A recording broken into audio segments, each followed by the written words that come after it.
Hello बच्चों, तो यहाँ पे आपका क्वेश्चन है which of the following is correct. तो यहाँ पे आपका कौन सा करेक्ट है ये हमें देखना है।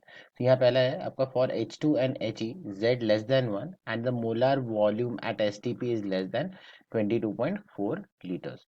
फिर उसके बाद है for H2 and He Z is less than 1 and molar volume at STP is greater than 22.4 litres.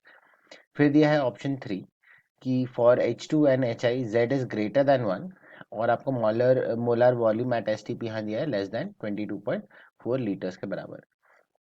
और यहाँ पे आपका फोर्थ वाला दिया है कि for H2 and He Z is greater than 1 and molar volume at STP is greater than 22.4 litres. So यहाँ पे हमें जो है देखना है आपका की कंसेप्ट जो है वो लिख लेते हैं, आपका कंप्रेसिबिलिटी फैक्टर। तो यहाँ पे कंप्रेसिबिलिटी फैक्टर को जो है रिप्रेजेंट किया जाता है आपके Z से,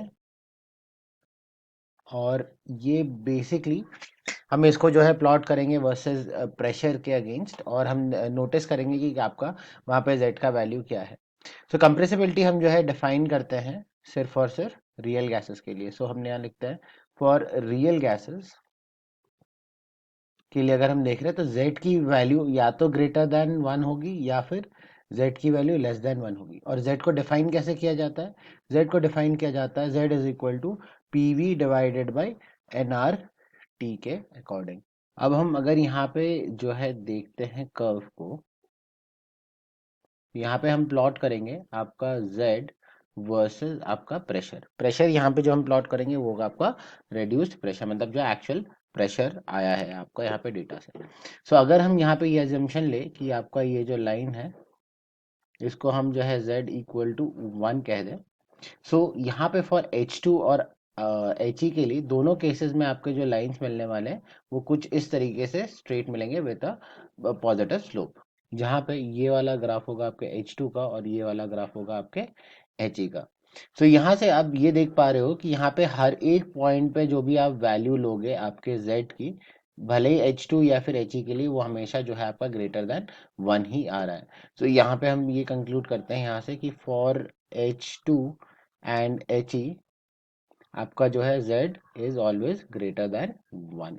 अब हम ये समझते हैं कि हमेशा इसका वैल्यू ग्रेटर देन 1 क्यों रहता है। सो अगर हम यहाँ पे बात करते हैं आपके H2 एंड He के, राइट। सो इसमें जो है हमें ये पाया जाता है कि आपका no strong intermolecular force, यहाँ पे इंटर मॉलिकुलर फोर्स जो है वो आपका स्ट्रांग नहीं होने वाला। अगर intermolecular force of attraction strong नहीं होगा तो आपका प्रेशर जो है आपका रिड्यूस नहीं होगा और बकायदा वो एक दूसरे से दूर जाना चाहेगा। सो इस पर्टिकुलर रीजन की वजह से आपका He और H2 में दोनों केस में आपका यहाँ पे Z जो है वैल्यू ग्रेटर देन 1 आता है। सो अब हम मूव करते हैं नेक्स्ट पर्टिकुलर पार्ट पे, जहाँ पे हमें डिस्कस करना है उसका मोलर वॉल्यूम एट STP। सो हम उसके लिए ये कहेंगे कि आपका जो Z है यहाँ पे दिया है ग्रेटर देन 1 के बराबर, right, for both, for H2 and आपका He, दोनों गैसेस के लिए। और Z अगर हम देखा जाए तो Z हम डिफाइन करते हैं V ऑफ रियल, मतलब रियल मोलार आपका जो वॉल्यूम होने वाला है डिवाइडेड बाय आपका जो है यहाँ पे ideal volume, ideal molar volume जो आपका यहाँ पे होगा। अब यहाँ पे ये चीज दिया है आपका ग्रेटर देन 1।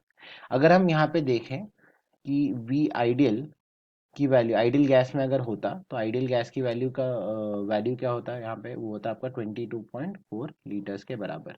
सो यहाँ पे अगर हम यहाँ सब्स्टिट्यूट करें इस वाले पर्टिकुलर इक्वेशन में, तो यहाँ पे आपका आ गया V real will divided by 22.4 is greater than 1। और यहाँ से आप ये लिख सकते हो कि V जो रियल है वो आपका कितना आएगा, ग्रेटर देन 22.4 लीटर्स के बराबर। सो यहाँ पे आपका जो भी मोलर वॉल्यूम आने वाला है वो आपका हमेशा क्या होगा, greater than 22.4 litres. So let's look on to कि अभी ऑप्शंस क्या क्या आपका आने वाला है।